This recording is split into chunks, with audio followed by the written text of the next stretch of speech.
we were mentioning that he does have family members in his huge empire, but he hadn't made a decision of what he's going to be doing next, by stepping down, because he's older, he's getting there. Well, now it looks like in the news a decision has been made.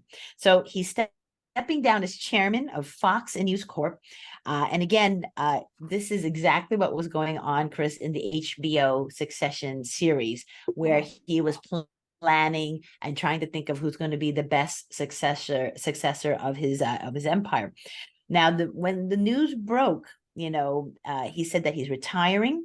And then similarly, just like in the series, in the HBO series, you start now seeing on X, I think that used to be known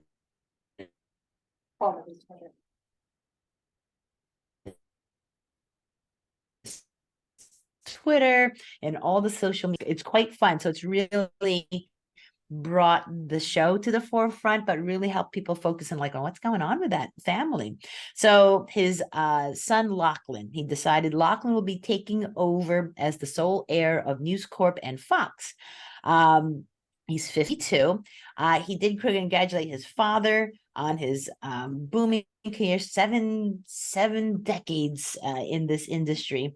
And Rupert isn't totally out though, Chris. He is going to be Chairman Emeritus. So he's going to be serving as that from mid-November on. So in a few more weeks, he will be officially, not in charge, but he'll be there and he'll be influential as always. And then he does have other children. He has James, he has Elisabeth, besides Lachlan, there's Prudence, and he also has children from his other relationships. But you're always going to hear about these kids because they're one of the older ones, and they've really been involved with him and the family and looking at. So 50 years old, he's the youngest of that group of those older kids. And he actually has a little bit of a different a different mindset than his brother Lachlan and Rupert. So just a little bit of background on James, because it is fun to see where they are now and where they're going, Chris. So after studying at Harvard, and he dipped his toes in the water of the hip hop record label, he's been, working for Rupert and the family in the 90s. And what they've always seen is that he's always been trying to push for dad's approval. He's the one who's really been looking for that. He endured a considerable amount of public relation hits for his father. In 2011, I remember reading about this. There was a phone hacking scandal that occurred, Chris, and he was involved in that. And it was sadly about a girl who was kidnapped, and eventually she died. But what happened was certain reporters, they were able to tap into the cell phone of the girl to try to get messages, but they were retrieving the messages, Chris, and deleting them. And when the family was trying to get the messages, they weren't shared the messages. They weren't told. It was just ugly. And James stepped up, took the hit for the family, because the family,